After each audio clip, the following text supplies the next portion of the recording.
RF output power yang besar bisa meningkatkan kecepatan transmisi data, tapi juga punya potensi masalah. Apa itu RF output power? Kita jelaskan dalam video ini.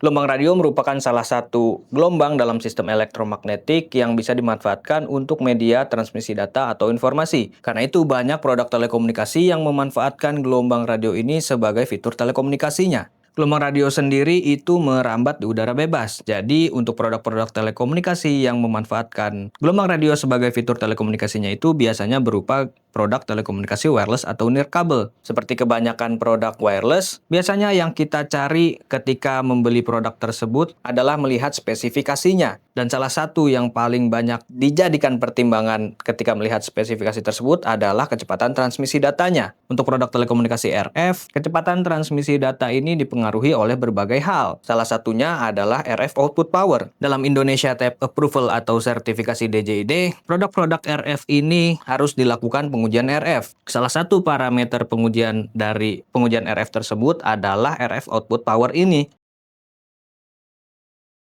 Seperti namanya, RF output power ini adalah kekuatan sinyal gelombang radio yang dihasilkan dari produk yang memanfaatkan gelombang radio tersebut untuk fitur telekomunikasinya. RF output power sendiri mengacu pada jumlah energi elektromagnetik yang ditransmisikan, diukur dalam satuan watt atau desibel relatif terhadap 1 miliwatt atau dBm. Dari definisi tersebut, kita bisa mengetahui bahwa RF output power ini merupakan kekuatan sinyal, yang mana semakin besar sinyal yang dihasilkan itu, kecepatan transmisi datanya itu juga akan semakin cepat.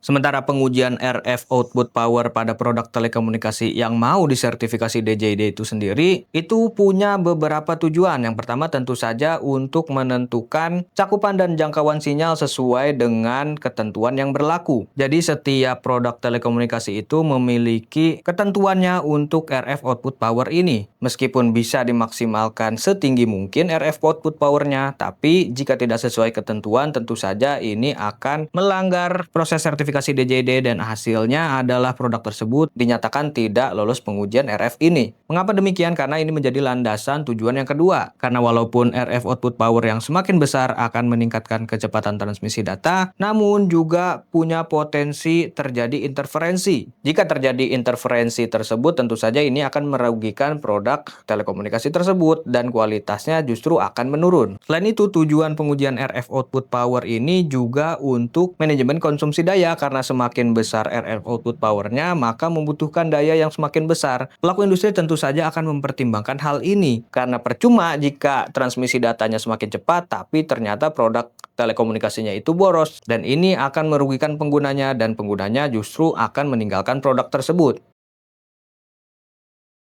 Kewajiban melakukan parameter pengujian RF output power dalam pengujian RF produk telekomunikasi RF ini tertera dalam setiap standar teknis yang berlaku untuk produk telekomunikasi tersebut. Biasanya standar teknis ini dibuat berdasarkan masing-masing teknologi RF seperti Bluetooth, Wi-Fi, jaringan seluler, dan lain sebagainya. Setiap standar teknis yang biasanya dibuat dari masing-masing teknologi RF tadi memiliki batasan RF output powernya. Bapak Ibu bisa melihat ke standar teknis tersebut disesuaikan dengan produk telekomunikasi RF yang mau Bapak Ibu sertifikasi. Tapi di sini kami akan memberikan beberapa contohnya. Yang pertama misalnya adalah standar teknis untuk microwave link. Standar teknis ini mengacu kepada Keputusan Menteri Komunikasi dan Digital nomor 619 tahun 2024. RF output power dalam standar teknis ini dibagi menjadi dua kategori, yakni yang memiliki frekuensi kerja antara 1 hingga 10 GHz hingga lebih dari 10 GHz. Sementara batasan RF output powernya Bapak Ibu bisa lihat dari gambar berikut ini. Contoh yang kedua adalah standar teknis untuk produk Low Power Wide Area atau LPWA Network atau biasa dikenal juga dengan LPWAN. Contoh-contoh teknologinya seperti LoRaWAN, Sigfox, kemudian LTE-M, dan NB-IoT. Standar teknis ini mengacu kepada Keputusan Menteri Komunikasi dan Informatika nomor 5 tahun 2024. Sama seperti standar teknis microwave link, RF output power ini dibagi lagi menjadi kategori berdasarkan pita frekuensi kerja yang digunakan produk. Untuk kategori pita frekuensi dan batasan RF output powernya, Bapak Ibu bisa lihat dari gambar berikut ini. Contoh yang ketiga adalah standar teknis untuk radio lokal area network. Kalau Bapak Ibu tidak familiar dengan istilah ini, salah satu contoh teknologinya adalah Wi-Fi. Standar teknis ini mengacu kepada Keputusan Menteri Komunikasi dan Digital nomor 12